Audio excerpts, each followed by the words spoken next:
Height matters. That's the uncomfortable starting point, and there's no real way around it. If you're not at least 6 feet tall, you've already felt this, whether you can articulate it or not. There is a quiet but powerful bias operating beneath the surface of social and sexual dynamics, and height sits right at the center of it. Tall men are not just seen as taller, they are perceived as more confident, more competent, more dominant, often without having to prove any of those qualities. This is the halo effect in action. A single visible trait spills over into a whole set of assumptions about who a man is. And the result is simple. Tall men are given the benefit of the doubt before they've earned it. This doesn't just shape first impressions, it shapes opportunities. It shapes how others respond, how doors open, and how often a man is given a chance in the first place. Over time, those small advantages compound into something much bigger. So when people say tall men have it easier, they're not imagining things.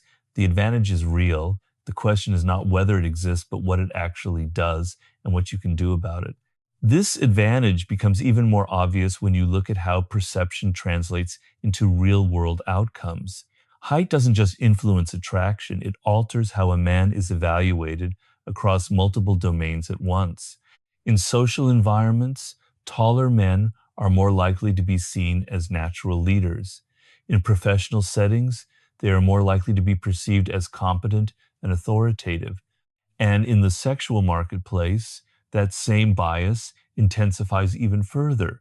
What's important to understand is that this isn't necessarily about reality, it's about perception.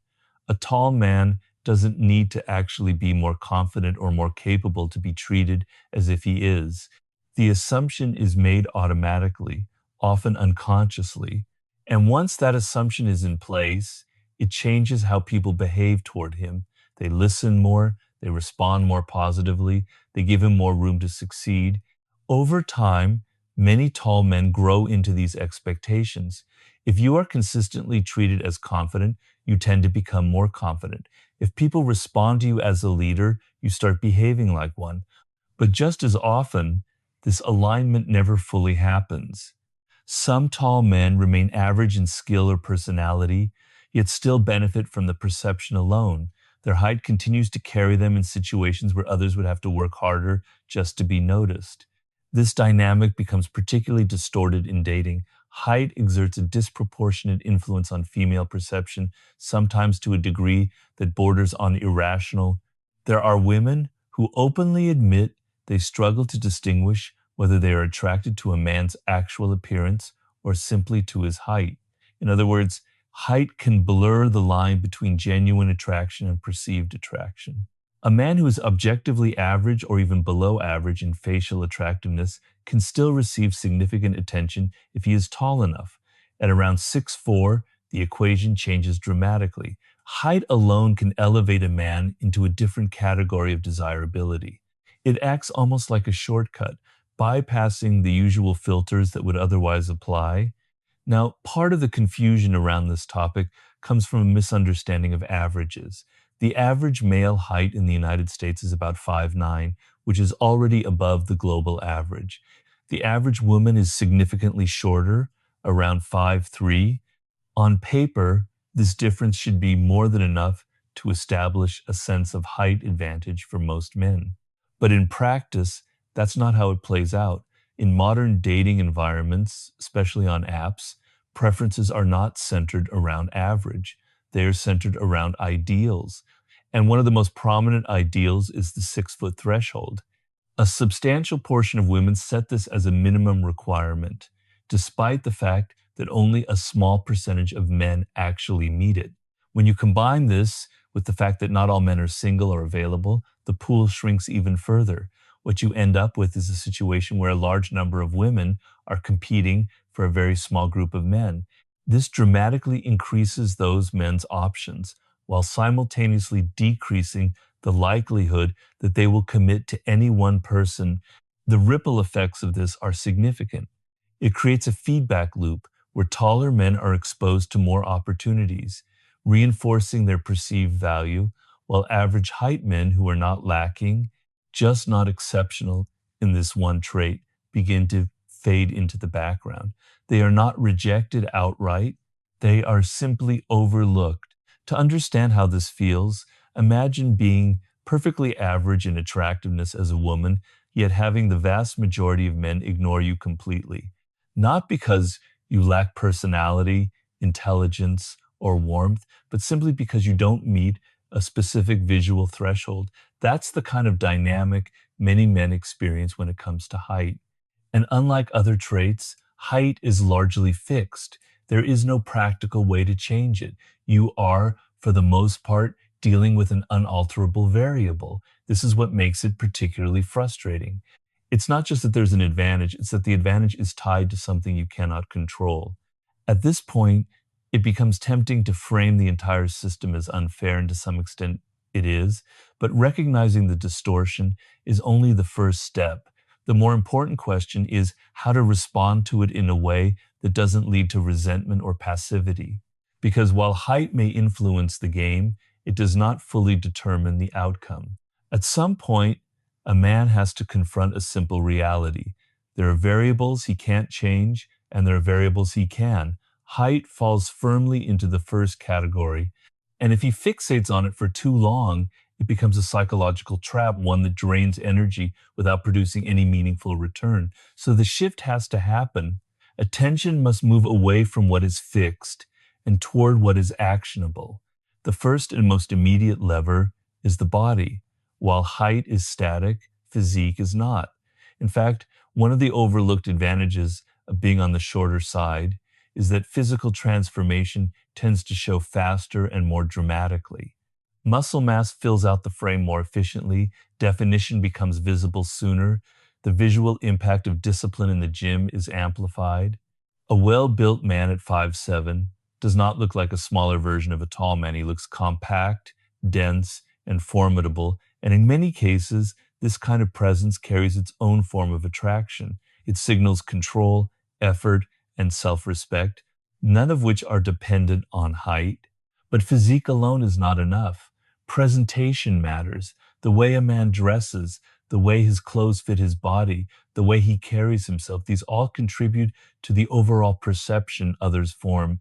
A tailored appearance can enhance proportions, sharpen lines, and communicate attention to detail. It's not about vanity, it's about signaling.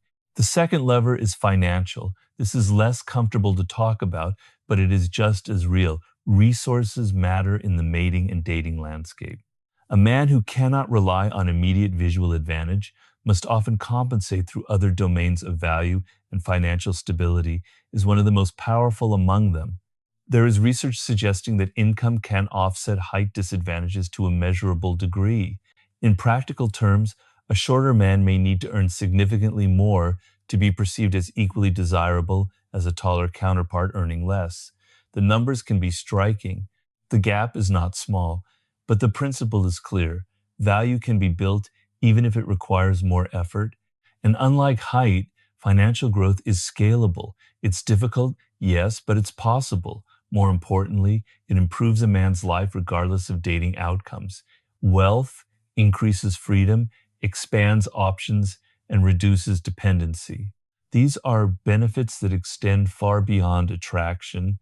Then comes mindset, which is often misunderstood. Acceptance is not the same as resignation. Accepting reality simply means acknowledging what is true so that energy can be allocated effectively. Refusing to accept it doesn't change the condition, it only creates internal resistance. One useful psychological strategy is reframing. Instead of viewing a disadvantage as purely limiting, it can be interpreted as a forcing function.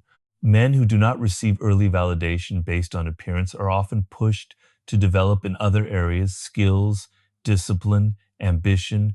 In some cases, this produces a more well-rounded and capable individual over time. There's even a pattern you can observe. Men who have easy access to attention early in life sometimes plateau. They rely on what already works. There is less urgency to improve, less pressure to adapt. On the other hand, men who face friction are often compelled to evolve. They build competencies that go beyond surface-level appeal. This doesn't mean disadvantage is inherently good, but it does mean it can be used. The The same constraint that limits one path can redirect effort into another, sometimes with better long-term outcomes. Another important piece is attitude, not blind optimism, but functional perspective. A man who carries himself with quiet confidence, who doesn't signal insecurity about his height, already separates himself from many others. Insecurity is often more unattractive than the trait itself. There's also something to be said for developing a kind of indifference toward what lies outside your control. Not bitterness, not denial, just a refusal to let it define your identity.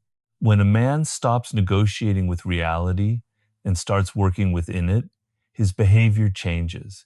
And behavior is what ultimately shapes results. The alternative is not appealing.